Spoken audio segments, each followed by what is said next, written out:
Okay, so F is for fascinating, A is for awesome, T is for terrific, H is for happy, E is for excellent, and R is for radiant.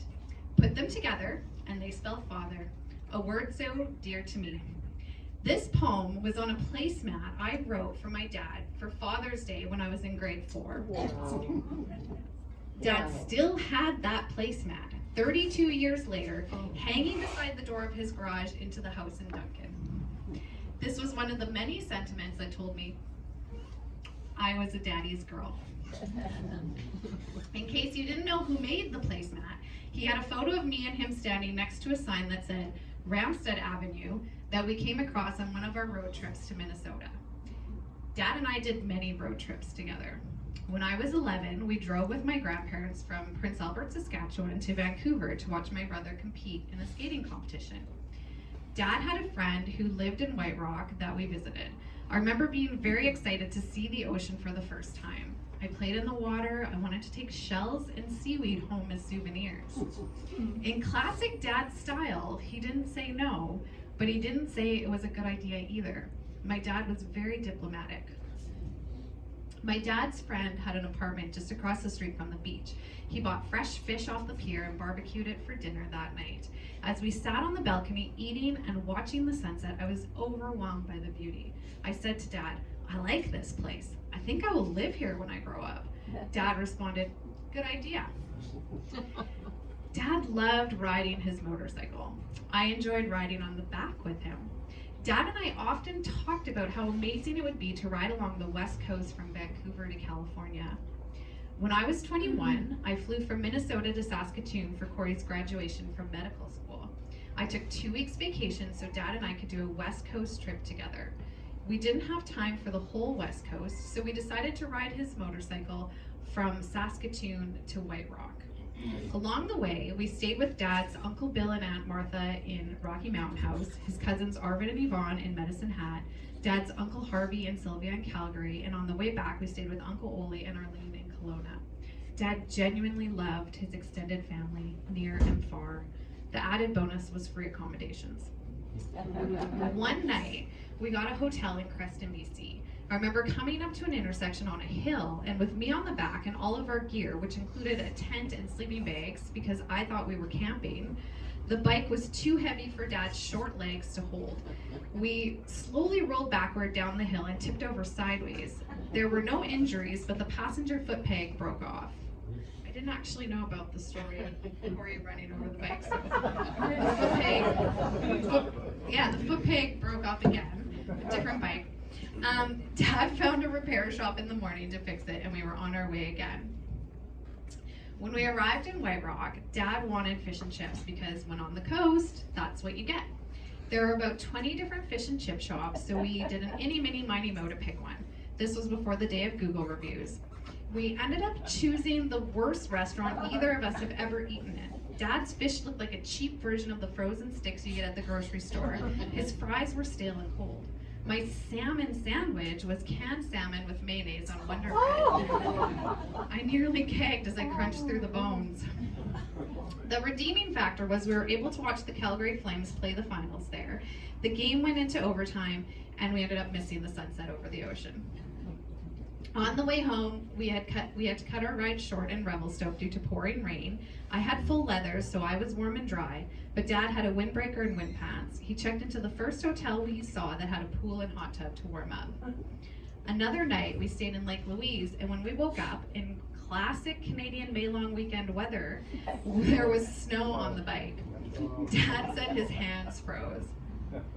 In 10 days, we completed our adventure. Dad clearly was taking it easy on my behalf because he did the journey through the mountains on his bike a second time with his friend Stu. They rode from Prince Albert to Victoria in 2.5 days. My dad had a memory like an elephant. He never forgot a meal. He'd often say to me, remember when we were at that place and you ordered XYZ for dinner? And with confusion, I'd say, I barely remember that town, let alone what I ate there. Why do you even remember that? My dad states in his book that he used his good memory to win Trivial Pursuit games with his friends and his family. and Corey referenced the book as well. If you haven't read it yet, it's a fun read. It's where I learned that Dad's house burned down when he was 4, and he won several chili competitions with his famous recipe, which is in the book. And I've made several times with the crock pot Dad bought me since I read that book.